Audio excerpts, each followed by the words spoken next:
Ainda falando sobre o campo elétrico de uma carga pontiforme fixa, o módulo do campo elétrico em um ponto P, no qual uma carga fica sob ação de uma força F, é obtida a partir da relação. Vamos lá, então. Que relação é essa? É a relação entre o campo elétrico e a força.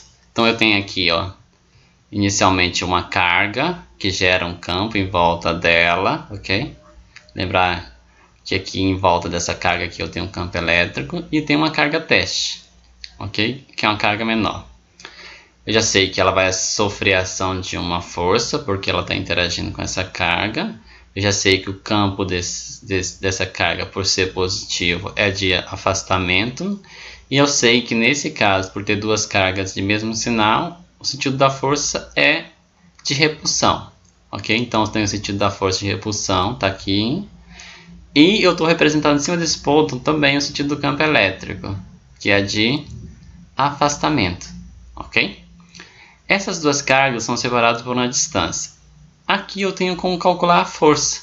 Se eu tenho duas cargas, eu tenho como calcular a força. A gente viu no primeiro bimestre que a força de interação entre essas duas partículas ali, que essa carga maior e essa é menor, depende da constante eletrostática vezes a carga Q1 vezes a carga Q2 dividido pela distância ao quadrado. Essa é a equação da força que nós aprendemos no primeiro bimestre.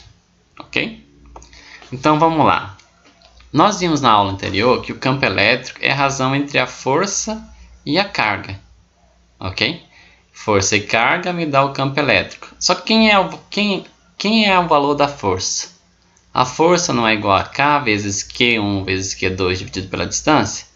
O produto entre as cargas, mas quem é meu Q1? É Q. E quem é o meu Q2? É o Qzinho. Então, no lugar de Q1 e Q2, eu posso substituir por Q vezes Qzinho, dividido pela distância ao quadrado. Notem que eu tenho carga em cima e tenho carga embaixo. Então, eu posso cortar. E aí, então, o campo elétrico vai ser igual a constante, sobrou constante aqui. Esse Q vai multiplicar por 1 aqui embaixo, vai sobrar só ele. E o D ao quadrado também vai multiplicar por 1 que está aqui. E vai ficar D ao quadrado.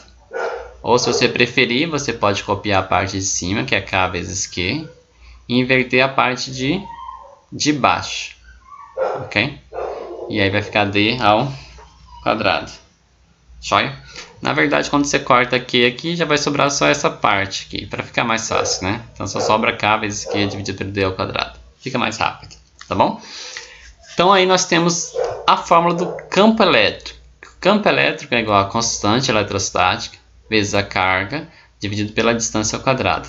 Notem, como eu disse para vocês, que o campo elétrico ele não depende de duas cargas, ele depende apenas de uma. A força sim, depende de pelo menos da interação entre duas cargas. Então vamos definir aí que é a carga fonte, Q minúsculo é a carga de prova, ok? Colocada em um ponto. E D a distância entre o ponto e a carga, ok? Entre o ponto onde está essa carga, teste, e a carga que gera o campo. Então essa é a minha distância.